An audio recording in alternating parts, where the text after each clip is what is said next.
정치평론가 김성수의 오늘.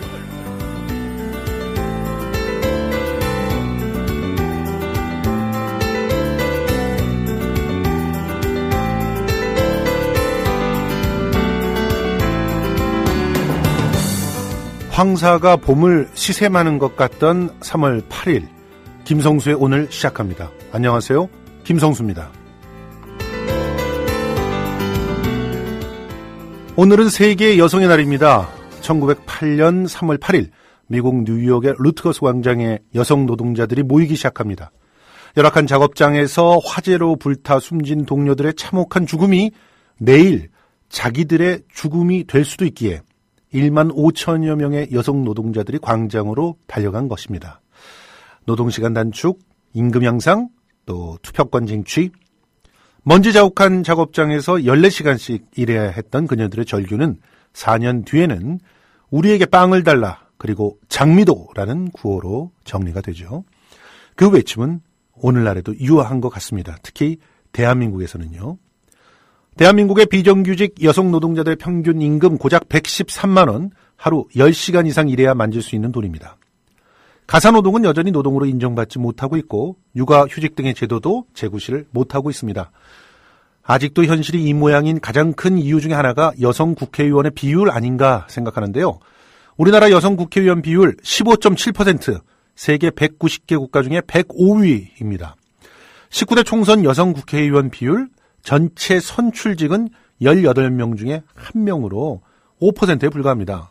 그러니까 비례대표로 주로 진출했다는 거죠. 그럼에도 불구하고 필리버스터에 참여해서 연설한 여성 의원의 비율은 무려 44.7%였어요. 발언 내용도 아주 우수했습니다. 그럼에도 불구하고 20대 국회에서도, 또 진보적이라고 자처하는 야당에서도 20대 국회의 여성 의원 비율 20% 넘지 못할 것으로 추정되는데요. 여성 의무 할당제 같은 강력한 방안, 여든 야든 다 사용하지 않고 있거든요. 단지 그대가 여자라는 이유만으로 지지받아야 한다는 것은 아닙니다. 생식기만 여성일 뿐 젠더적으로는 남성보다 더 마초적인 사람도 있지 않습니까? 하지만 제대로 검증해서 우수한 여성 후보들을 발굴하는 것, 그것도 공당의 의무입니다. 그런 노력을 한 정당에게 전 정당표 던지도록 하겠습니다. 비욘세의 Run the World 듣고 오겠습니다.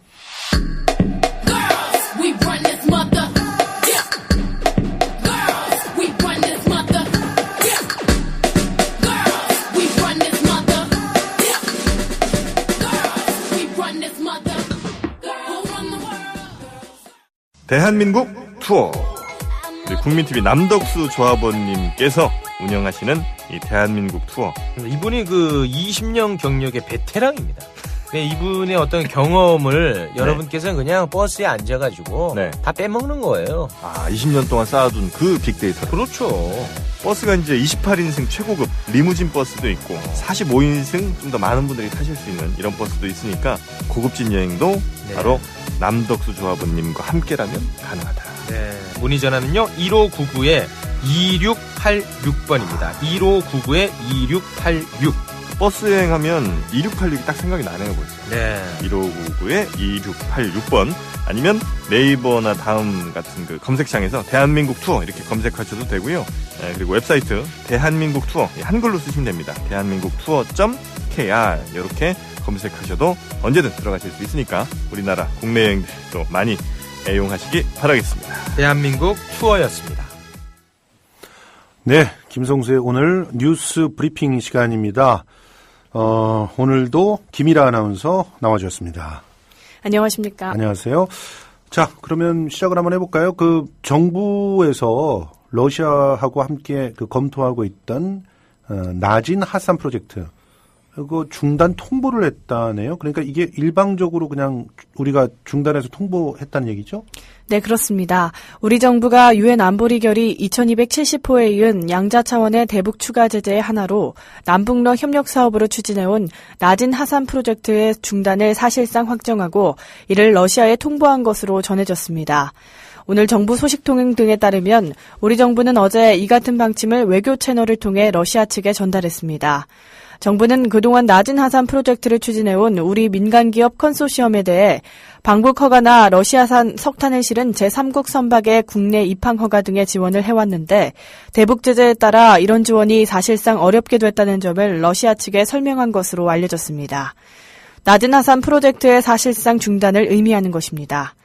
윤병세 외교부 장관도 지난 6일 낮은 하산 프로젝트 중단 여부와 관련해 이번 안보리 대북 제재 결의에 따라서 필요한 검토를 하고 러시아 측과도 협의하는 상황이 올 것이라고 언급한 바 있습니다.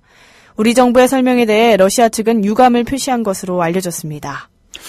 이거 지금 이런 식으로 외교 문제를 일방적으로 처리해도 되는지 정말 걱정스럽게 짝이 없는데요. 이 낮은 하산 프로젝트는 러시아도 이득이 있겠지만 우리나라도 지금 여태껏 얘기했던 게 유라시아 무슨 프로젝트 이런 거 얘기하면서 북으로 진출을 해야 된다고 했던 건데 그래서 새로운 경제적 활력소를 찾아보려고 노력했던 것인데 이런 식으로 막 잘라버리면 우리 경제는 어떻게 될까요?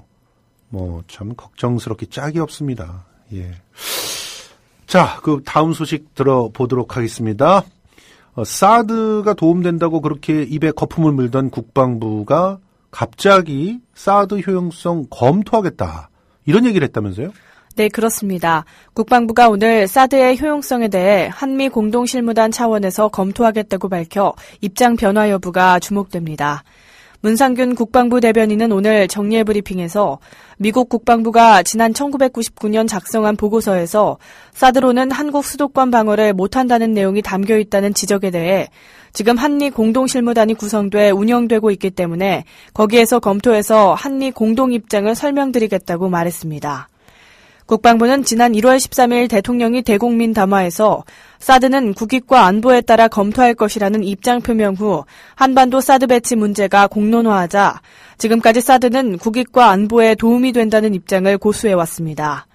그러나 오늘 미국 국방부가 지난 1999년 5월 미 의회 요청으로 작성한 아시아 태평양 지역의 전용 미사일 방어 관련 의회 보고서에서 사드로 한국 수도권을 방어하기는 어렵다는 내용을 담은 사실이 알려지면서 사드 효용성에 대해 검토하겠다며 한 발 물러선 것입니다. 사드의 장점 등을 국방부 홈페이지에 올리며 적극적으로 홍보하던 국방부가 이번에 다시 사드의 효용성을 검토하겠다는 입장을 밝혀 논란이 불가피해 보입니다. 네, 지금 미국에서는 북한이 비핵화 길로 나설 경우에 고고도 미사일 방어체계 사드를 배치하지 않을 수 있다고까지 정부 관계자가 얘기를 했다고 합니다. 지금 제가 알기로는 존 커비 국무부 대변인의 브리핑에서 나온 말인 것 같은데 이따가 정가 산책 시간에 조금 자세하게 한번 검토해 보겠습니다. 결과적으로 사드는 그렇게 입에 거품 물고 할 일이 아니었는데 한심합니다. 예. 그다음 총선 얘기 좀 넘어가서 해볼게요. 비례대표도 상향식으로 하겠다. 그래가지고 굉장히 관심이 있었는데 특히 새누리당 같은 경우는 아주 100% 상향식으로 비례대표를 하겠다 이렇게 얘기를 했었잖아요. 근데 이거 공약이 그냥 빌공짜 공약이 될 가능성이 높아졌다면서요? 네, 그렇습니다. 여야가 공언했던 상향식 비례대표 공천이 결국 헛공약에 그칠 위기에 처했습니다. 새누리당과 더불어민주당이 물리적인 시간 부족 등을 들어 상향식 공천 방식 철회 움직임을 보이면서 나눠먹기 하향식 공천이 이루어질 것이라는 우려가 제기되고 있습니다. 아니 시간이 없게 만든 건 자기들 아닙니까? 여태껏 그 지역구도 제대로 획정하지 못해서 그 난리를 해놓고 이제 와서 시간이 없다. 좀 더 그 얘기를 들어보죠. 지역구 의석은 7석 늘면서 47석으로 줄어든 비례의석.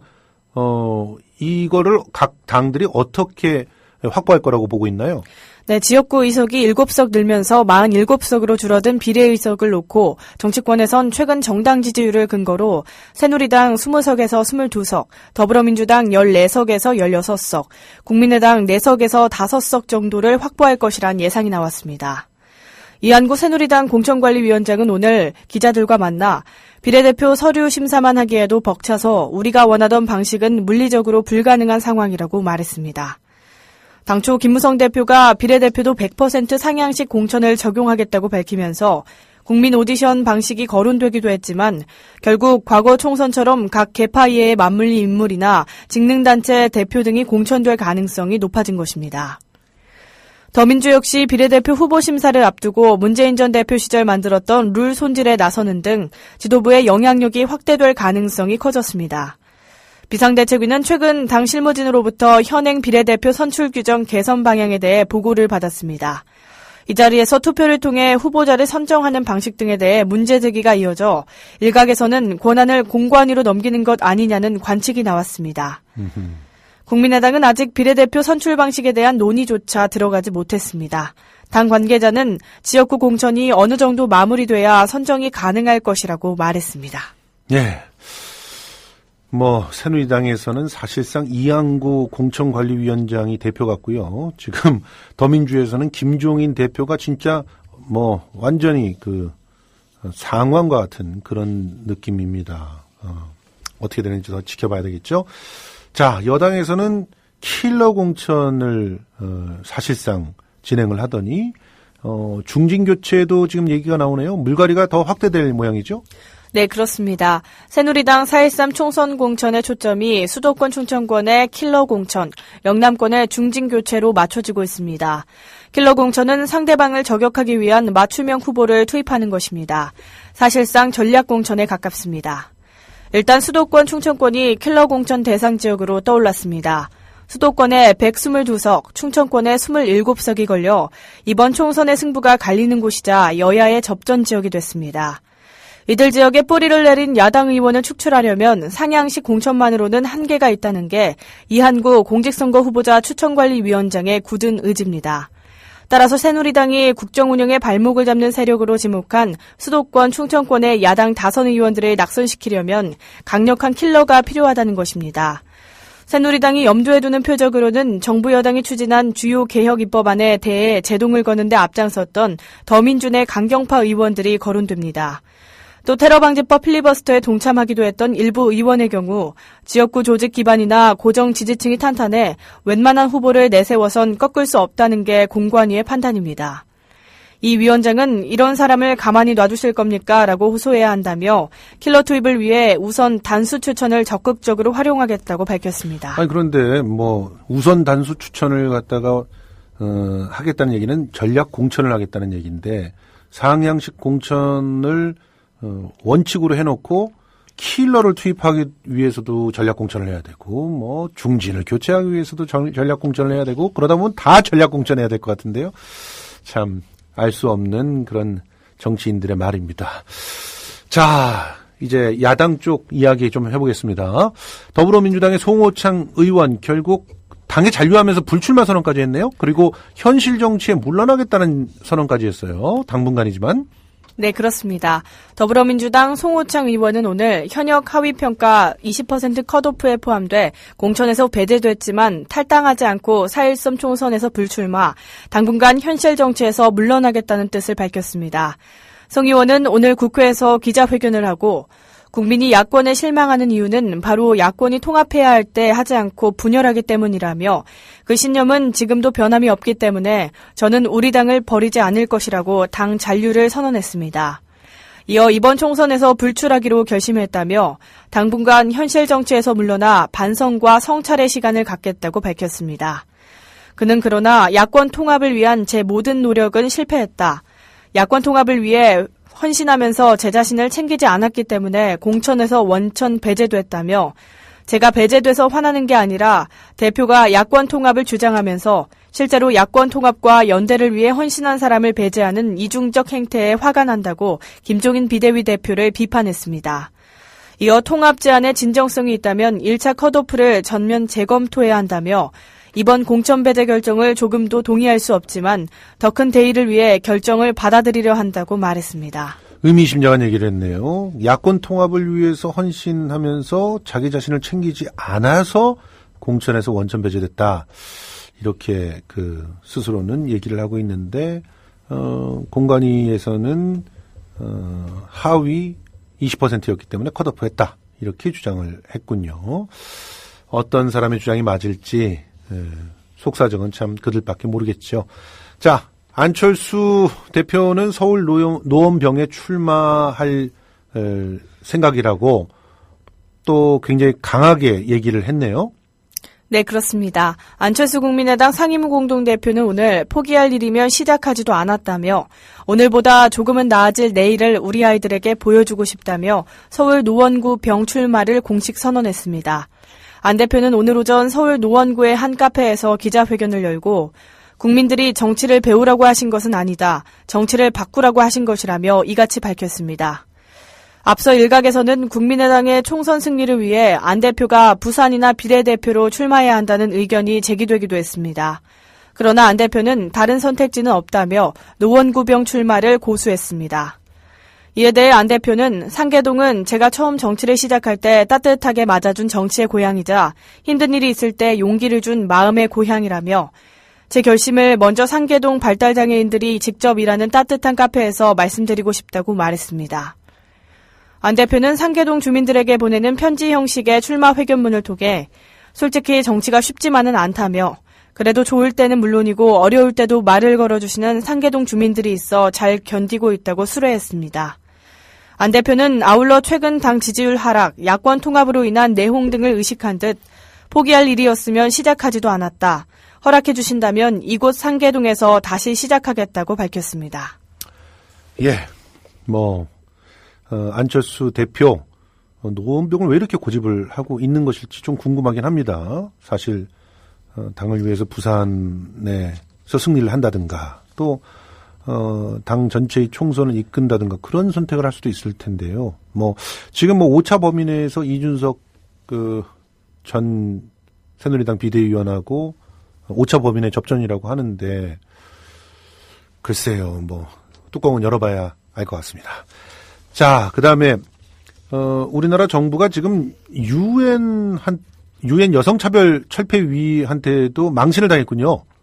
네, 그렇습니다. 정부가 한일 간 일본군 위안부 합의 과정에서 희생자의 의견이 충분히 고려되지 않았다는 유엔 여성차별철폐위의 지적에도 이번 합의를 옹호하는 데 급급한 모습을 보여 논란이 예상됩니다. 외교부 당국자는 오늘 유엔 여성차별철폐위의 위안부 합의 내용에 대한 지적에 대해 1228 합의의 주된 목적은 피해자 개인의 존엄과 명예회복, 마음의 상처 치유라고 반박했습니다. 그러면서 우리 정부는 이번 합의에 이르기까지 피해자 및 피해자 단체의 의견을 수렴했고 일본 측과의 협의 과정에서 이러한 피해자 측의 의견이 반영되도록 최선의 노력을 경주한 바 있다고 설명했습니다. 이 당국자는 그 결과 일본 정부의 책임 최초 표명, 내각 총리 대신 명의의 공식적 사죄와 반성 표명, 우리 측 설립재단의 일본 정부 예산 일괄 출연이라는 합의를 도출함으로써 그간 피해자 단체가 요구해온 핵심 사항을 최대한 반영할 수 있었다고 본다고 말했습니다. 앞서 유엔 여성차별철폐위는 어제 발표한 일본 정부에 대한 최종 심의 결과에서 한일 간 위안부 합의에 대해 희생자 중심의 접근 방식을 채택하지 않았다며 일본 정부의 합의 이행 과정에서 희생자와 생존자들에 대한 배상을 보장하고 공식 사과하라고 주문했습니다. 유엔 여성차별철폐위가 한일 간 위안부 합의의 한계성을 지적하며 일본 정부의 개선을 권고한 것에 대해 한국 정부가 나서서 일본 정부를 옹호한 것이 돼 이에 대한 지적이 제기되고 있습니다. 예. 여러모로 창피합니다. 원래 우리가 나서서 유엔에다가 일본에 대해서 좀 설득 좀 해주세요 라고 강력하게 제기를 해야 될 텐데 오히려 유엔에서 우리한테 희생자 중심의 접근 방식을 채택하지 않았다 그러면서 우리한테 훈수를 두고 있네요. 참 안타깝기 이를 데 없는 그런 상황입니다. 자, 그러면 다음 소식 굉장히 가슴 아픈 얘기입니다. 우리 청년들 얘기인데요. 작년에 20, 30대 가계소득이 최초로 마이너스를 기록했네요. 네, 그렇습니다. 지난해 20대에서 30대 가구의 소득 증가율이 사상 처음으로 마이너스를 기록했습니다. 청년 취업난이 심해진다다 직장을 얻더라도 비정규직인 경우가 많아 생긴 일로 분석됩니다. 사회활동을 활발하게 시작하는 연령대인 20대에서 30대 가구의 소득이 줄어든 것은 2003년 가계동향 조사가 시작된 이후 처음입니다. 특히 20대에서 30대 월급쟁이 가구의 지난해 근로소득이 0.8% 줄면서 사업소득, 재산소득 등을 포함한 전체 소득 증가율이 마이너스가 됐습니다. 20대에서 30대 가계소득이 뒷걸음질 친 원인으로는 청년 실업이 가장 먼저 꼽힙니다. 지난해 청년 실업률은 9.2%로 역대 가장 높은 수준이었습니다. 그렇죠. 그나마 취업을 한다 해도 비정규직 일자리를 잡거나 생계형 창업을 하는 등 고용의 질이 악화되는 상황이어서 소득 수준이 떨어질 수밖에 없습니다. 주머니 사정이 나빠진 20대, 30대 가구는 소득 감소폭보다 지출을 더 많이 줄였습니다. 비자발적으로 축소지향적 생활을 한 셈입니다. 예. 지금 20, 30대 가구의 지출이 줄어든 게 가계 동향조사 시작된 2003년 이후 처음이라고 했는데 어떻게 우리 김일아 아나운서는 소득이 줄어드셨나요? 줄었다가 취업을 통해 늘었다가 예. 회사가 어려워서 다시 줄었습니다. 이 웃을 일이 아닌데 정말 함께 이렇게 그 소득의 축소를 몸소 느끼고 계시군요. 지출로 뭐부터 줄였나요? 먹고 싶은 거 안 먹고. 그렇죠. 입고 싶은 거 안 입고. 예. 그게 우리나라 경제가 이렇게 된 원인이야. 대통령께서 좀 들었으면 좋겠어요. 물론 이 방송 안 들으시겠지만. 다음 소식 넘어가겠습니다. 꾀병으로 119 구급차 한 번만 불러도 과태료 200만 원이라고요? 모든 이 과태료들은 이렇게 올라갑니까? 세상에. 네, 그렇습니다. 거짓 신고로 119 구급 서비스를 개인 용무에 이용하는 얌체족에게 처음부터 무거운 과태료를 물립니다. 국민안전처는 허위 구조 구급 신고의 과태료를 강화하는 내용의 119 구조 구급에 관한 법률 시행령이 오늘 국무회의에서 의결돼 16일부터 적용된다고 밝혔습니다.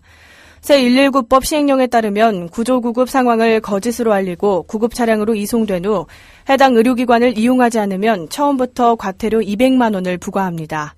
현재는 거짓 신고 횟수가 1회에서 3회로 누적됨에 따라 과태료를 100만 원에서 200만 원으로 올려 부과합니다. 안전처의 한 관계자는 허위 신고로 그치지 않고 개인 용무에 119 구급 차량을 이용하는 것은 119 구조 구급 활동을 심각하게 방해하는 행위라며 과태료 강화 배경을 설명했습니다. 지난 5년간 거짓으로 구조 구급 신고를 한 행위에 부과된 과태료 건수는 약 30건입니다.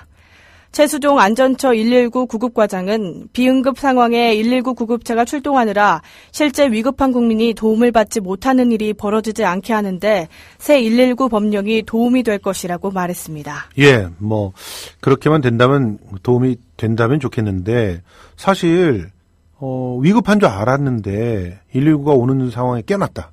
이렇게 되면 거짓 신고 횟수 되는 거 아니에요? 이렇게 됐을 때도 과태료 부과하나? 여러 가지 좀 궁금한 게 많습니다. 사실 갑작스럽게 일을 당하게 되면 그게 정말 위급 상황인지 아닌지 모르는 상황인데 요즘 보면 위급하다고 생각해서 응급실에 가도 당신 응급 환자 아니야 그러면 엄청나게 돈을 내야 되는 시대가 왔고 자칫 잘못하면 과태료 200만 원 물어야 되는 상황이 됐으니 참으로 안타깝습니다. 왜 이렇게 못 믿는 사회가 됐을까요? 좀 우리 일상 속에서 상식을 좀 회복했으면 좋겠습니다. 내일 날씨 한번 알아볼까요? 수요일인 내일은 북서쪽에서 찬 공기가 유입돼 아침과 저녁에 추운 날씨가 예상됩니다. 한동안 크게 오르던 기온이 떨어져 일부 지방은 아침 기온이 다시 영하권을 기록하겠습니다. 아침 최저 기온은 영하 6도에서 영상 5도, 낮 최고 기온은 2도에서 10도로 예보됩니다. 기상청은 9일부터 당분간 평년보다 낮은 기온 분포를 보이겠다며 아침과 저녁에 다소 춥겠으니 건강관리에 유의해야 한다고 설명했습니다. 전국에 가끔 구름 많겠습니다. 남부지방은 대체로 흐리고 전라남도와 경상남도는 새벽까지, 제주도는 낮까지 비 또는 눈이 오는 곳이 있을 전망입니다. 예, 갑자기 또 날씨가 추워지는군요. 대비하시고요. 감기 유의하셔야 될 것 같습니다. 오늘도 김일아 아나운서 수고해 주셨습니다. 고맙습니다. 고맙습니다. 예, 지금까지 김일아 아나운서였습니다.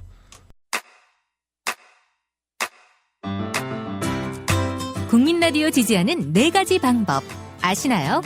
다운로드하기, 별점 주기, 댓글 달기, 구독하기. 국민 라디오를 보다 많은 이들에게 전할 수 있는 가장 손쉬운 방법. 다운로드하기, 별점 주기, 댓글 달기, 구독하기. 잊지 마세요.